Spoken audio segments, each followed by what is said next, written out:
Hello बच्चों, कैसे हो आप। स्वागत है आपका इजी लर्निंग इंस्टीट्यूट में। तो आज हम करने वाले हैं 10th क्लास का सीबीएसई। ठीक है, सीबीएसई का हम करने वाले हैं सेट 2 बेसिक का। बेसिक, ठीक है, बेसिक मैथ है हमारी, इसका हम करने वाले हैं सेट 2। हमने पहले ही एक वीडियो बना चुके हैं, उसमें हमने सेट 1 के सारे क्वेश्चन कर चुके हैं। अब सेट 1 में मोस्ट ऑफ द क्वेश्चन वही है जो सेट 2 में है, बट कुछ ऐसे क्वेश्चंस हैं जो सेट 1 से अलग हैं, तो उन क्वेश्चंस को हम इसमें करेंगे। ओके, चलो शुरू करते हैं। सेट 2 का क्वेश्चन नंबर 1 जो है उसको देखो, एलसीएम आपको दे रखा है इज, हमें इसका एलसीएम बताना है। तो हमें दो नंबर दे रखे हैं, इसको हम फैक्टर करेंगे। फैक्टर करने के बाद आएगा 2 2 5 5 5 17। अब ये देख लो कहाँ देखने को मिल रहा है, तो ये 500 और 17। देखो डायरेक्ट तो नहीं मिल रहा है आपको। देखो अगर आप देखो तो अगर इसको देखो, 2 का स्क्वायर 2, 5 का स्क्वायर 3 और 17। अब यहाँ पर अगर देखो 5 की पावर 3 तो है लेकिन 17 भी है, लेकिन 2 की पावर 2 होना चाहिए, तो ये गलत हो गया। यहाँ भी 2 की पावर 2 है लेकिन 5 की पावर 3 होनी चाहिए, इसलिए ये गलत हो गया। यहाँ भी अगर करोगे तो यहाँ भी आपको गलत देखने को मिलेगा। इसको इससे मल्टीप्लाई करोगे तो कुछ अलग ही आएगा। ठीक है, यानी कि हमारा नंबर क्या बच गया, एक ये बच गया। चाहे मल्टीप्लाई करके देख लो, 17 है, इसे 17 ये रहा। अब इनको आपस में मल्टीप्लाई करके देखो, 2 दूनी 4, 4 पंजे 20, है ना। 2 दूनी 4, 4 पंजे 20, 20 को 5 से करोगे मल्टीप्लाई कितना आ जाएगा 100, और 100 को 5 से करोगे कितना आ जाएगा 500। तो 500 इंटू 17 आ रहा है ना। तो ये आंसर हमारा बिल्कुल करेक्ट है, ऑप्शन डी। जो भी बच्चा ये करके आया होगा उसका बिल्कुल सही जाएगा। चलते हैं नेक्स्ट क्वेश्चन पर। अब देखो क्वेश्चन नंबर 8 देखो, सेट 2 का। 3 coins are tossed together, the probability of getting exactly one tail। इसने पूछा है वन टेल आने की। अब देखो किसी सिक्के को अगर 3 बार उछालते हो तो या तो टीटी आ सकता है, या हेड हेड आ सकता है, या टेल हेड टेल आ सकता है, या हेड टेल हेड आ सकता है, या टेल हेड हेड आ सकता है, या हेड टेल टेल आ सकता है, या हेड हेड टेल आ सकता है, या टेल टेल हेड। यानी कि इसकी प्रोबेबिलिटी क्या होगी, 8 टोटल हो जाएगी, 8 प्रोबेबिलिटी। इसमें से एक बार पूछा, सिर्फ एक बार आना चाहिए टेल।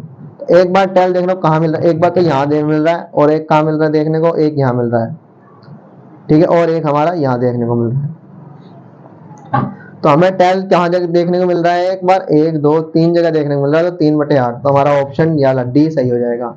ओके, चलते हैं नेक्स्ट क्वेश्चन पर। क्वेश्चन नंबर 10 देखो, इसने पूछा outer surface area of cylindrical juice glass with radius 7 centimetre and height 10 centimetre.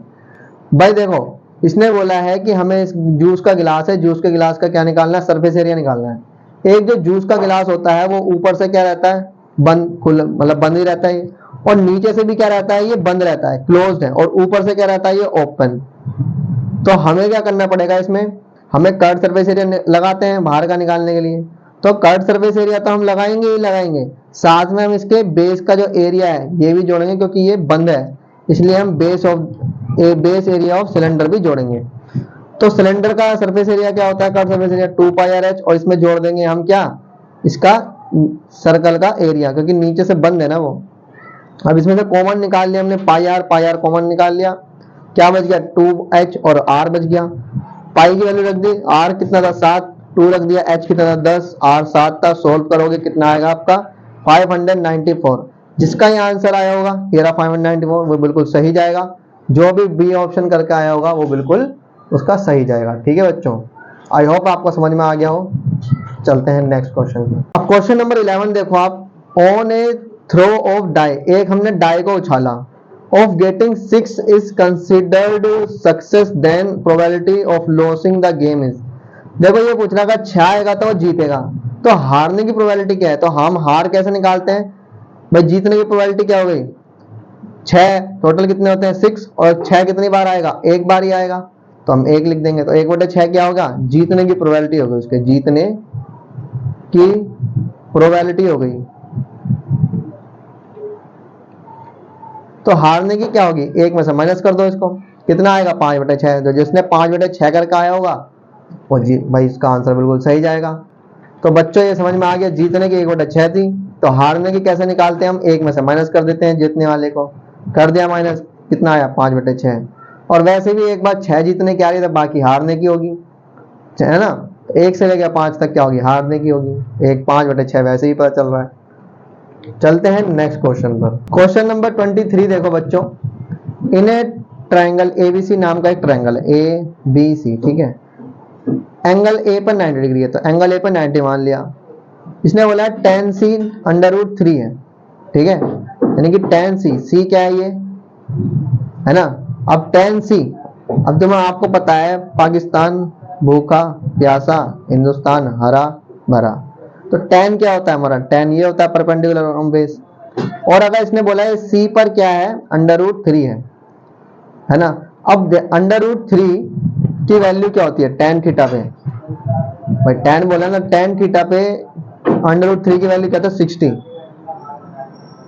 tan 60 की वैल्यू होती है √3, यानी कि √3 जो है tan क्या है, थीटा क्या है हमारा 60 है, तो इसलिए 60 लिख दिया। बोल रहा उसने then the value of sine B और cos B minus cos square B, ये हमें निकालनी है। अब देखो सिंपल सी बात है, ये 90 है, ये 60 है, तो ये कितने का होगा, तीनों को जोड़कर 180 आता है ना। अगर ये 90 है, ये 60, तो कितना हो गया ये 150। 180 में से आप 150 माइनस कर दो, कितना बचेगा 30, है ना। तो 30 आ गया। अब हम इस फॉर्मूले में लगा देंगे जो जो आ रहा है। साइन बी, बी कितना है हमारा 30, तो 30 लगाएंगे। कोस सी, सी कितना है 60, 60 लगा दिया। बी कितना है फिर से 30, 30 लगा दिया। साइन 30 की वैल्यू क्या होती है 1/2, कोस 60 की वैल्यू क्या होती है 1/2, कोस 30 की वैल्यू क्या होती है √3/2, और इसके ऊपर स्क्वायर है तो स्क्वायर लगा दिया। अब इसको सोल्व कर दो, सोल्व करने का स्क्वायर से रूट कट जाएगा, 2 का स्क्वायर 4 आ जाएगा, एलसीएम लोगे ये आएगा, सोल्व करने पर 1/4 आएगा। तो जिसका आंसर 1/4 आया होगा वो बिल्कुल सही गया होगा, जिसने नहीं किया होगा उसका गलत जाएगा। तो बच्चों इस तरीके से क्वेश्चन सोल्व होना था। चलते हैं नेक्स्ट क्वेश्चन पर। क्वेश्चन नंबर 24 देखो, इन द गिवन फिगर, ये गिवन फिगर है, एपी परपेंडिकुलर है एबी के। अब जो ए और पी ये परपेंडिकुलर किसके हैं, ए और बी के। ये एपी जो है परपेंडिकुलर है ए और बी के, यानी कि ये 90 डिग्री का हो गया। और बी क्यू परपेंडिकुलर है ए बी के, बी और क्यू ये भी परपेंडिकुलर है किसके, ए और बी के, तो ये भी 90 डिग्री हो गया। अब बोला इफ ओ ए, ओ ए कहा है हमारा, ओ ये रहा, ए ये रहा, कितना है 15, ठीक है। बी ओ, बी और ओ कितना है 12, तो 12। ए पी कितना है 10, तो ए और पी कितना है 10 centimetre. Then find the length of B Q, हमें बी और क्यू यानी हमें ये पता लगानी है। अब सिंपल सी बात है, आप इसको करोगे कैसे, बहुत ही आसान तरीका है, सिंपल तरीका है। देखो कैसे, अगर मैं ए ओ पी और बी ओ क्यू, इन दोनों, ये जो दो ट्रायंगल है ये और ये, इन दोनों को मैं क्या कर दूं, सिमिलर प्रूफ कर दूं, सर्व संगम प्रूफ कर दूं, तो ये क्या हो जाएगा, सिर्फ दोनों बराबर हो जाएंगे और ये क्या जाएंगे, इसके समांतर में आ जाएंगे। तो इससे हमें निकाल लेंगे। देखो कैसे करना है। अब मैं इसको पहले क्या करना पड़ेगा, इन दोनों को समांतर प्रूफ करना पड़ेगा, सिमिलर प्रूफ करना पड़ेगा, समसंगम बनना पड़ेगा। अभी देखो एंगल ए और एंगल बी दोनों 90 डिग्री के, 90 डिग्री का आ गया। और क्या बोला है इसने, वर्टिकली अपोजिट, देखो ये वर्टिकली अपोजिट एंगल बराबर हो जाएंगे, ए ओ पी और B O Q vertically opposite angle हो जाएंगे, शीर्षाभिमुख कोण, यानी कि एओपी सर्व संगम हो जाएगा, सर्व संगम मतलब सिमिलर हो जाएगा बीओ की एंगल सिमिलरिटी क्राइटेरिया के। उसके बाद हम क्या कर सकते हैं, उसके बाद हम ये कर सकते हैं, ये साइड इसके अनुपात में, रेशो में, और ये साइड इसके रेशो में रख सकते हैं, बिल्कुल रख सकते हैं। देखो कैसे, A P upon B Q, यानी ए पी हो जाएगा बी क्यू के रेशो में और ए हो जाएगा ओ बी के रेशो में। रीजन क्या है, corresponding sides of similar triangle are in the same ratio. जो सरसंगम हो जाते हैं त्रिभुज, उनकी जो भुजाएं होती हैं वो एक दूसरे के क्या होती है, समान अनुपात में होती है। अब इसी को हम यहाँ सोल्व कर लेंगे, ठीक है। अब यहाँ पे देखो, मेरा एपी क्या था, एपी मेरा कितना था 10, तो 10 रख दिया। बी और क्यू नहीं पता था, ऐसे कैसे रखेंगे। ए ओ कितना था, ए और ओ 15 था, तो 15 रख दिया। ओ और बी कितना था 12 था, तो 12 रख दिया। अब इसको सोल्व करो, अब इसे ये कर जाएगा, 3 के पारे में ये भी आता है ये भी, तो 3 चौक 12, 3 पंजे 15, 5/4 हो गया। अब क्रॉस मल्टीप्लाई कर दो, 4 को 10 से करोगे तो 40 और बी क्यू को 5 से करोगे तो बी क्यू मल्टीप्लाई में 5 आ जाएगा, मल्टीप्लाई में 5, ये मल्टीप्लाई का जरा ये डिवाइड हो जाएगा, 5 8 40, बी क्यू की वैल्यू क्या आ गई 8 सेंटीमीटर। तो अगर जिसकी बी क्यू 8 सेंटीमीटर आई है तो भाई उसने बिल्कुल सही किया है, ये उसका आंसर बिल्कुल सही जाएगा। देख लो इधर, ये 8 सेंटीमीटर आना चाहिए। ठीक है, चलते हैं नेक्स्ट क्वेश्चन पे। आई होप कि आपको समझ में आ गया होगा। जिसने भी इस तरीके से किया होगा उसको पूरे नंबर मिलेंगे अपने बोर्ड के एग्जाम में, नहीं तो नहीं मिलेंगे। चलो चलते हैं आगे। क्वेश्चन नंबर 26 देखो बच्चों, हमें प्रूफ करना है, इसको क्या करना है, 2 cos a बनाना है। चलो करते हैं। अब हम क्या करेंगे, देखो मैंने इसको चेंज कर लेता हूं, सेक इसको चेंज कर लेते हैं, ये इसके ऊपर भी होगा और ये इसके ऊपर भी होगा। मतलब अब देखो सेक थीटा -1 है। अब हम सेक थीटा को क्या लिख सकते हैं, सेक थीटा कैसा आएगा, 1 कोस का उल्टा करोगे तो सेक थीटा ही आएगा, आता है ना भाई। सेक थीटा को कैसे क्या आता है, 1 कोस का उल्टा ही तो सेक थीटा होता है ना। सेक थीटा का 1 क्या होता है, 1 कोस थीटा, माइनस का 1, जिसके नीचे कुछ नहीं था 1। अब इसके जो ये है ना, ये देखो ये जो डिवाइड में है, तो मैं इसको डिवाइड में ऐसे भी तो लिख सकता हूँ, है ना। डिवाइड का साइन लिखकर सेक थीटा को क्या लिखूंगा, 1 कोस थीटा, प्लस का साइन है, प्लस का 1 प्लस, फिर प्लस का साइन है, फिर प्लस लिख दिया। सेम ऐसे इसको चेंज करेंगे, सेक थीटा को क्या लिख सकते हैं, 1 कोस थीटा, प्लस का 1 प्लस का 1, जिसके नीचे कुछ नहीं होता 1 होता है। अब इस पूरे को मैं क्या लिख सकता हूँ, डिवाइड में तो ऐसे भी लिख सकते हैं ना। कोस को क्या लिखेंगे, 1 कोस थीटा माइनस का 1 जिसके नीचे कुछ नहीं होता वही 1 होता है। अब जब यहाँ तक हम कर लेंगे, उसके बाद आगे देखो इसका एलसीएम लो इसका, तो कोस ए और 1 का लोगे तो कोस ही आएगा, कोस से कोस कटेगा 1 आएगा, माइनस का साइन माइनस का, एक को कोस से करोगे तो कोस आएगा, फिर कोस को 1 से मल्टीप्लाई करोगे, ये तुम्हें सबको आता ही है। डिवाइड का साइन अभी बनाए रखेंगे, इसको भी सोल्व करेंगे, ये आ जाएगा, प्लस का साइन प्लस का, इसको भी सेम, इसका भी लोगे एलसीएम ये बनेगा, इसको डिवाइड का साइन को ऐसे बनाए रखेंगे, इसको सोल्व करोगे तो ये आएगा। अब आगे देखो, अब इसको चेंज कर दो, कोस जब इसको डिवाइड के साइन को मल्टीप्लाई बदलेंगे तो नीचे का ये ऊपर पहुंच जाएगा और ऊपर का नीचे पहुंच जाएगा, है ना। सेम यहाँ पर हमने इसको किया, ये नीचे आ जाएगा और ये ऊपर पहुंच जाएगा, पहुंच गया। अब देखो कोस थीटा से कोस थीटा कट गया, इस कोस थीटा से ये कोस थीटा कट गया, बच गया क्या, 1 माइनस कोस है 1 प्लस कोस है, प्लस का साइन 1 प्लस कोस है 1 माइनस कोस है। अब ये बच गया। अब इसके बाद आगे देखो क्या करना है। अब आगे देखो, अब हम इसको कैसे लिख सकते हैं भाई, 1 माइनस कोस ए, ये कैसा है, मतलब इसके ऊपर ये जो थीटा है, थीटा भी है और 1 प्लस कोस ए है। अब हम इसको क्या कर सकते हैं, तो अब इसमें हम देखो क्या करेंगे, ऊपर नीचे हम क्या करेंगे, 1 माइनस कोस ए, ये बस थोड़ा सा एडिशन है, 1 प्लस कोस ए से क्या करेंगे, दोनों तरफ मल्टीप्लाई कर देंगे, काट दोगे तो वापस से ये बन जाएगा। सेम ऐसे हमने यहाँ पर भी किया, ठीक है, 1 माइनस कोस ए यहाँ पे लिया है और इसको मल्टीप्लाई कर दिया, काट दोगे तो वापस से ये बन जाएगा। अब इससे होगा क्या, इससे ये होगा 1 माइनस कोस थीटा का क्या बन जाएगा, ये स्क्वायर बन जाएगा, और इसका क्या बन जाएगा, ए स्क्वायर माइनस कोस थीटा का स्क्वायर बन जाएगा। सेम यहाँ पर भी। अब आगे क्या होगा, आगे देखो क्या हो सकता है, 1 स्क्वायर माइनस कोस थीटा का क्या होता है फॉर्मूला, किसके बराबर है, साइन थीटा के बराबर, और 1 माइनस कोस थीटा सेम, ये भी सेम ऐसे हो जाएगा, 1 स्क्वायर माइनस कोस थीटा, ये भी साइन थीटा का हो जाएगा। अब जब यहाँ पर आपको जब समझ में आ गया हो, अब यहाँ से ऊपर जाओ, अब यहाँ से जब ऊपर जाओगे तो यहाँ से देखना, ये पूरा देखो, इस स्क्वायर से ये थीटा कट गया और इसके स्क्वायर से ये थीटा कट गया, इसके स्क्वायर से थीटा कट गया, इसके स्क्वायर से थीटा कट गया। अब ये बाहर आ गया, ये भी बाहर आ गया, ये भी बाहर आ गया, ये भी बाहर आ गया, ये भी। अब दो लोग इसका स्क्वायर तो कट गया ना इससे। अब यहाँ पर क्या करोगे, तुम इन दोनों का एलसीएम लो, एलसीएम लिया, ये आया, साइन थीटा से साइन थीटा कट जाएगा, ये बच जाएगा, इस पूरे को इससे करोगे तो क्या बन जाएगा, 1 माइनस कोस ए थीटा का स्क्वायर बन जाएगा, प्लस का साइन प्लस का, इस पूरे से ये पूरा कट जाएगा, साइन और साइन करोगे साइन स्क्वायर थीटा बनेगा।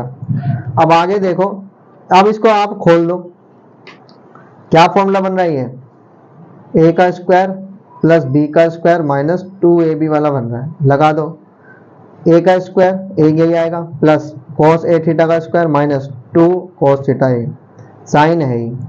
अब इसको ऐसे ही रखेंगे। अब आगे देखो क्या हो सकता है, कोस स्क्वायर थीटा और साइन स्क्वायर थीटा दोनों को जोड़ोगे क्या होता है भाई, cos square theta plus sine square theta क्या होता है, 1 होता है। तो हम इन दोनों को हटा के 1 लिख सकते हैं, बिल्कुल लिख सकते हैं, 1 और 1 माइनस का 2 कोस थीटा और ये बच जाएगा। 1 1 कितना होता है 2, तो 2 माइनस कोस 2 कोस थीटा, और ये ऐसे का ऐसे रखेंगे। इन दोनों में से क्या 2 कॉमन आ रहा है, बाहर निकाल लो। 1 माइनस कोस थीटा, और ये अब दोनों सेम सेम हो गया, कट जाएंगे। क्या बच गया, 2 अपॉन में साइन थीटा। अब 2 अपॉन में साइन थीटा 1 अपॉन, अब इसको हम ऐसे भी लिख सकते हैं, मल्टीप्लाई करोगे तो वापस से बन जाएगा 1 अपॉन साइन थीटा। ये किसके बराबर होता है, कोसेक के बराबर होता है। तो 2 कोसेक थीटा हमारा इस तरीके से ये आ गया। तो RHS बराबर में LHS इस तरीके से आया। जिस बच्चे ने इस तरीके से किया होगा या किसी भी तरीके से उसने सोल्व करके 2 कोसेक थीटा लाया होगा भाई, उसको नंबर पूरे मिल जाएंगे। ठीक है, तो इस तरीके से ये क्वेश्चन होना था बच्चों। आई होप कि आपको समझ में आया होगा। नहीं समझ में आया, एक बार आप वीडियो को दोबारा से देख लेना, आपको समझ में आ जाएगा। अब हम चलते हैं नेक्स्ट क्वेश्चन पर। क्वेश्चन नंबर 30 देखो बच्चों, the line AB intersect x axis. ये AB नाम की लाइन है, A और B ये रही। ठीक है, ये इंटरसेक्ट कर रही है एक्स एक्सिस को, जो A पॉइंट है वो एक्स एक्सिस पे। अब आपको पता है जब एक्स एक्सिस बोलते हैं ना तो इसके पॉइंट क्या होते हैं, तो एक्स एक्सिस बोलते हैं तो y 0 हो जाता है। क्या जाता है, y 0 हो जाता है, y 0 हो जाता है। समझ में आया। तो A जो था वो x एक्सिस पे था and y axis at B, y axis पे B है। सिंपल सी बात है, x एक्सिस पे जब y 0 हो जाता है तो y एक्सिस पे x 0 हो जाएगा। और ये बोल रहा है कि पॉइंट P, ये पॉइंट P है, इसके पॉइंट्स 2 माइनस 3 है। ठीक है, A B पर है। इस तरह से है कि AB और PB का रेशो दे रखा है, तो AP 3:1। ठीक है, ये हमें रेशो दे रखा है। Find the coordinates of A and B। इसके हमें कोऑर्डिनेट बताना है, यानी कि हमें इसका x बताना है और इसका y बताना है। बहुत ही आसान है, सिंपल सी बात है, आपने ये सब कर ही रखा है। ठीक है, 3:1। अब इसको सोल्व कर लो, ये M1 हो जाएगा, ये M2 हो जाएगा, x1 y1 x2 y2। इससे हमारा इसके ये कोऑर्डिनेट निकलते हैं x और y के। ये हमें पहले से दे रखे हैं, चलो ये फॉर्मूला होता है, ये x हमें पहले से दे रखा है, क्या दे रखा है 2। भाई इसको सोल्व करके तो x निकालते थे ना, हम बीच का पॉइंट्स निकालते थे। ये हमें पहले से दे रखा है। M1 ये रहा 3, x2 क्या है 0 रख दिया, प्लस M2 कितना है 1 है, 1 रख दिया। x2 कहाँ है, ये हो गया हमारा x2, x1 क्या हो गया हमारा, ये रहा x। 3 को 0 से करोगे तो 0 आएगा, है ना। x को 1 से करोगे x आएगा। अब ये 2 बचा। अब करो ये 4 जो है मल्टीप्लाई का आगे क्या जाएगा, डिवाइड का है, ये डिवाइड का है, ये आगे क्या हो जाएगा मल्टीप्लाई का। तो मल्टीप्लाई कर दिया, 4 दूनी 8, तो x की वैल्यू कितनी आ गई 8 आ गई।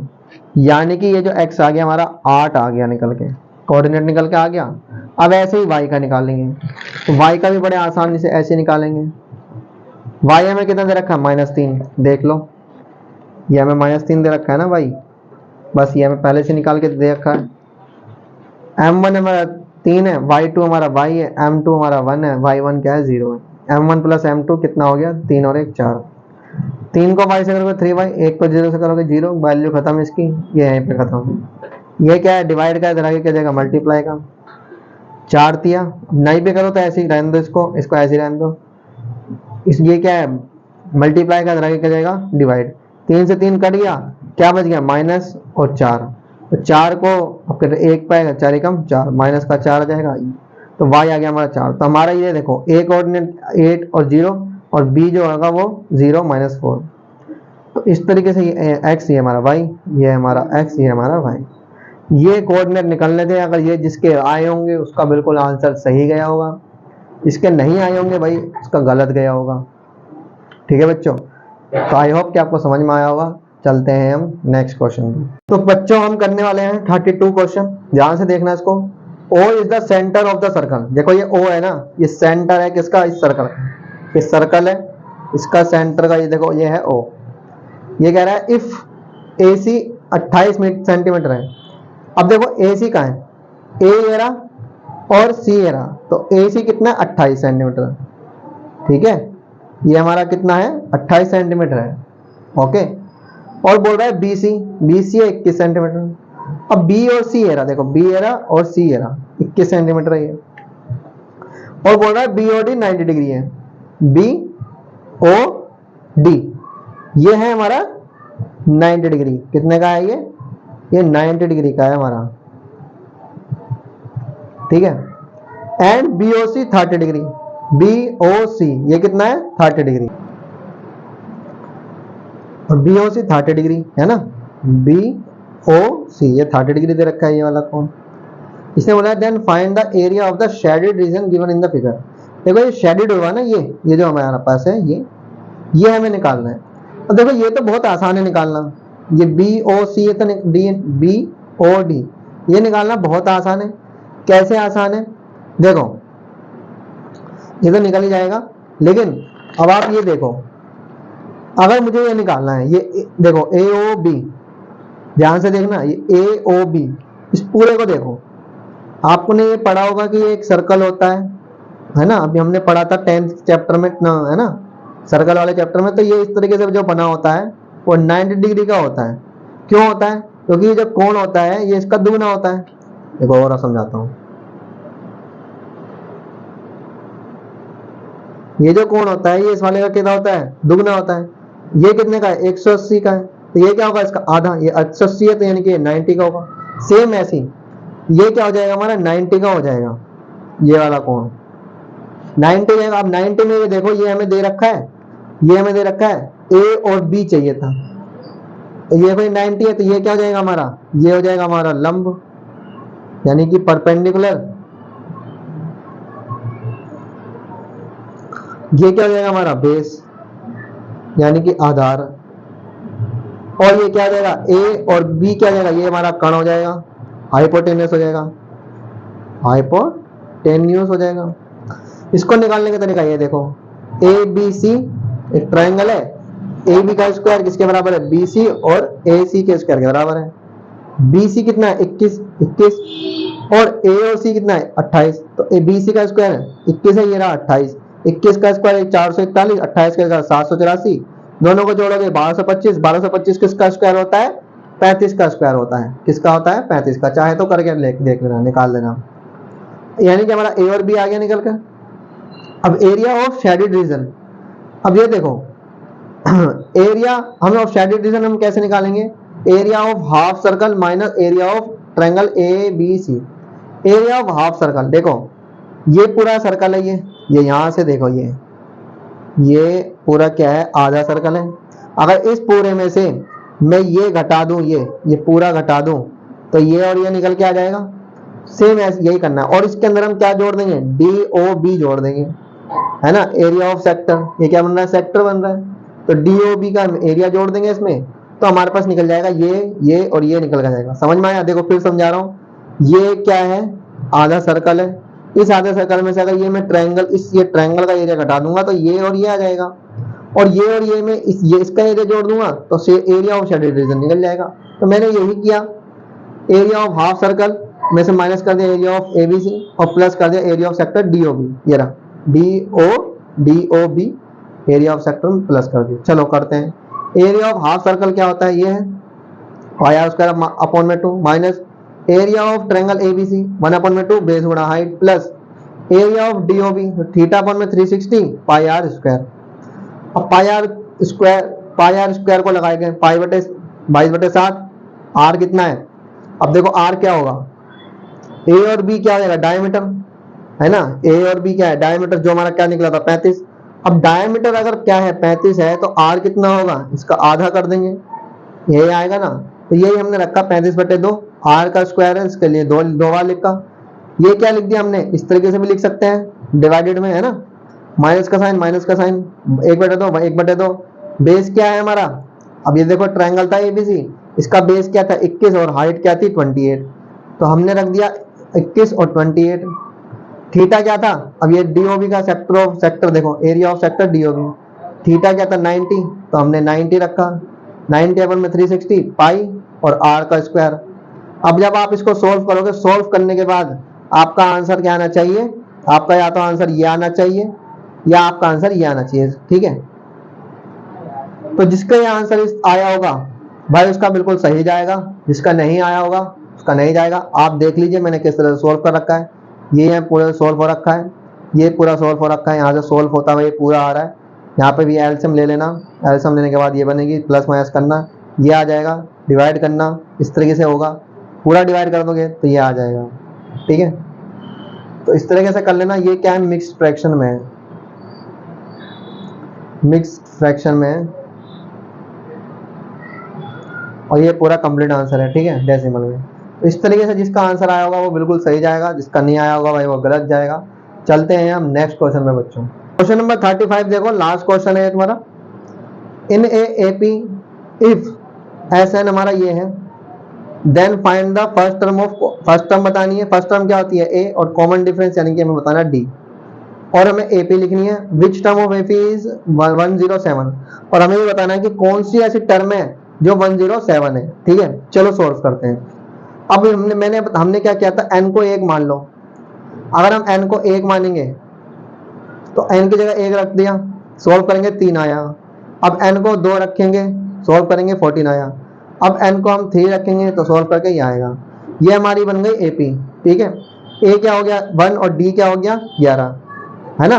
अब ये हो गया, पहला क्वेश्चन हो गया, और हमारी एपी बनानी थी। अब दूसरा क्वेश्चन था एपी, एपी भी बना ली। तो एपी हमारी क्या बन गई, ये बन गई ए प्लस डी, ए प्लस 2d, ए प्लस 3d। सॉल्व करोगे ये बन गई हमारी एपी, ठीक है। अब हमें ये बताना था third question, which term of AP is 107, कौन सी ऐसी टर्म है जिस पर 107 आता हो, ठीक है। इसके लिए हमें n ढूंढना है। चलो n ढूंढते हैं। तो फॉर्मूला यही है हमारा n ढूंढने का, a plus N minus D, है ना, 107। तो चलो देखते हैं। प्लस का था, इधर आके माइनस का हो गया, कितना बचेगा 104, मल्टीप्लाई का था डिवाइड हो गया। 11 के टेबल में 104 आता नहीं है, ऐसे ही रखेंगे। माइनस का था आगे प्लस हो गया, एलसीएम लोगे ये आगे बनेगा कुछ। n की टर्म कुछ ऐसी होती नहीं है, तो there is no term which is ended with digit 107। ऐसा कोई नंबर नहीं है जो 107 पे खत्म होता हो। तो यहाँ पर हमारा कंप्लीट हो चुका है। बाकी क्वेश्चन हमारे सेट 1 के, सेट 1 में जो होते हैं वो एग्जैक्ट वैसे ही है जैसे होंगे। तो आप सेट 1 देख लेना। देखो ये सेट 1 देख लेना, ये मैंने बताई थी सेट 2 की, ठीक है। ये बेसिक का सेट 2 था। सेट 1 मैंने कंप्लीट कर रखा है। सेट 2 में वो क्वेश्चन बताए जो सेट 1 में नहीं थे, सेट 2 में वो क्वेश्चन बताए हैं जो सेट 1 में नहीं थे। तो सेट 1 देख लेना। बाकी क्वेश्चन सेम है बिल्कुल जैसे इसमें थे। जो क्वेश्चन नहीं थे वो सेट 2 में वो मैंने बता दिए हैं। सेट 1 और सेट 2 कंप्लीट हो चुका है। अब हम सेट 3 रह गया है, वो हम नेक्स्ट वीडियो में गेट देंगे। ओके, तो बच्चों मेहनत करते रहो और रिजल्ट के लिए all the best. I hope कि सबका रिजल्ट अच्छा ही आएगा और आप अच्छे नंबर लाओगे।